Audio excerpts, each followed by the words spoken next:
Hello and welcome everyone, Gosha here.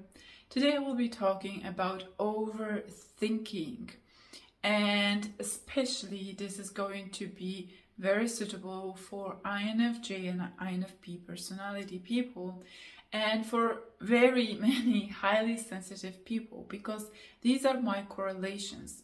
I'm not just talking from the point of view of Myers-Briggs personality type, but mostly from the patterns of energy and the mind-body patterns that I've observed over the last 10 years, and they correlate very closely to the ones that I just described. This is important to know because the filter that I'm talking through, the perspective that I'm talking through, is going right to the root cause of the problem. Myers-Briggs personality typology and the framework is very, very good for describing how something functions. But this is the thing. It describes it. It doesn't explain the root cause, which is deeper, because it explains our functions based on the cognitive ways of perceiving things. But we are so much more than just our cognitive functions. We are also made out of energy. Actually, not also, but predominantly we're made out of energy, and we also have our physical bodies. And these aspects are very important to bring into the topic of overthinking. If you are that kind of personality type like INFJ, INFP, or very sensitive person, empath or something like that, you might have noticed that these patterns of overthinking can be very extreme. There is a pain that comes with overthinking that I've experienced, and so many people that I've worked with know so well. It's something that may very well drive you to severe anxiety, to severe resistance to just resting and relaxing, and then it drags on problems with sleeping, health problems, and things like that. Now, why I'm talking about the mind-body is because there lies the root reason why overthinking is happening in the first place. If you are an INFJ that probably have clicked on this video, you probably know, or you may not know, how so many videos explain that overthinking through the loop of an internal kind of dialogue, which is known as INTI loop. And it tries to explain this loop, it tries to explain that loop of spinning of your mind that is happening internally, where your fantasies, your inner opinions, your notions, your intuitions, your hunches are trying to be organized by your introverted thinking. So you're just spinning in a kind of downward spiral in that constant reaffirming these notions without challenging them. So you might actually end up talking yourself into anything, or you might justify anything that you fear in this situation, because it's usually happening in a response to fear, as I've observed. Now, this is true, but it is only a part of the truth. The deeper truth is that this is what you can observe in the cognitive mind, like I was saying, but deeper reasons are happening underneath that are making you do that. What is making you do that is the hypersensitivity of your body and the pattern of cutting off the senses and feelings in your body and locking yourself up in your head. This is happening for all INFJs, all INFPs, and most highly sensitive people from as early as infancy.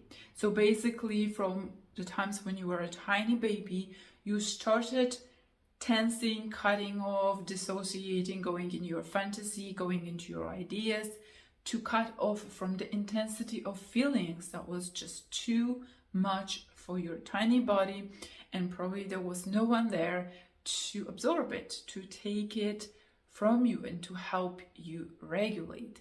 And this is where I'm getting at now. This loop is trying to problem solve and regulate your body and energies and emotions that are arising in response to all kinds of occurrences that are normal.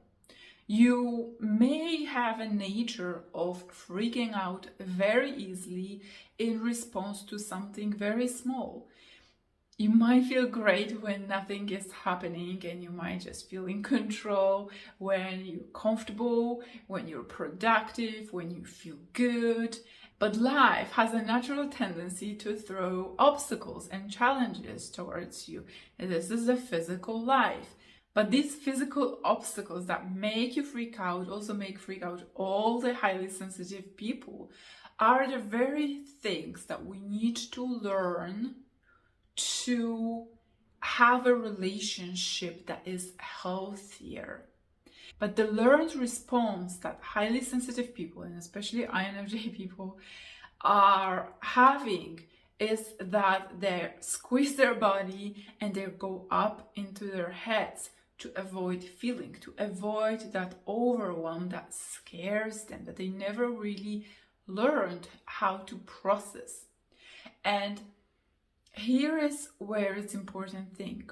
When we do that, when we go into our heads to problem solve and to try to regulate our emotions, it will never happen. Well, you can problem solve with your head in some ways, but you cannot regulate your emotions through your head. You need your body to do this.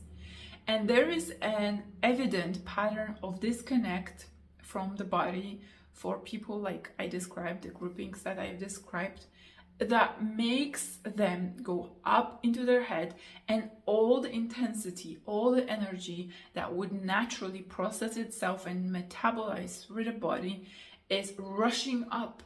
And you might notice this also in the times when you have creativity rushing up. There is this upward motions when you're squeezed, when you're tense, when you're aggravated by something, when you're challenged by reality, by people in your environment, maybe your co-workers, or some situations that really made you stimulated, overstimulated, and you go up into your head and try to solve life, basically. So this is really another piece of the puzzle that I want to discuss. INFJ personality type people, they want to solve life. They want to control life and predict it to the highest extent it's possible. That's why they're always up into their head trying to predict the next move, trying to predict what they will say, overthinking what something just happened and what they should have said so that they're well prepared for the next time something like that happens.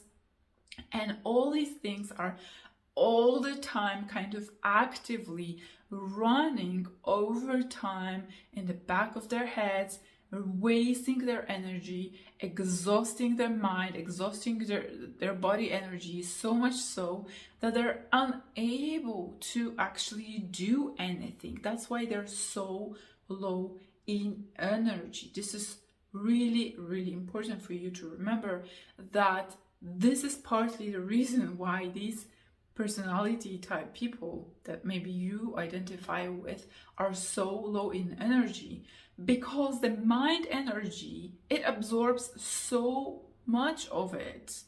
It takes up a lot of resource from your body that then later doesn't allow you to be creative, to go and do something, to stand up to this person, and all these things that we could do in the physical world to actually resolve the problem. You're trying to think it through, you're trying to think it over, organize it, and just spiraling out of control, eating that energy, literally devouring that energy that could be used going out into this world and doing something, or using energy to process these emotions and letting it alchemize through your system. Now, I hope this is ringing some bells, because I know these ideas may be abstract, they are not well known because I've created them. I don't know anyone that talks about these things. I didn't read these things, but over years, my being INFJ, my working with highly sensitive people and being extremely sensitive person, I've been noticing these things and seeing energy. All these things helped me understand the patterns of relationships, the correlations, and the ways we can work with this, ways we can integrate our minds and our bodies, and then be in touch with the intuition, be in touch with the core self that is always speaking through our body. That's why we need our body, to get in touch with it. Now, some highly sensitive people will say, but I'm very connected with my body. I'm athletic. I do all sorts of sports. I feel comfortable in my body. But here is the caveat. Many people like that, from my observation, my personal experience, me working with clients like that, it's usually from trying to control the body. It's like, I'm going to use this body in that way. I'm going to make it work out. I'm going to beat this personal limit. I'm going to make my body do this. So there is, again, this superiority of the reason that is being used even in the most athletic subgrouping of INFJ and highly sensitive people that I've noticed.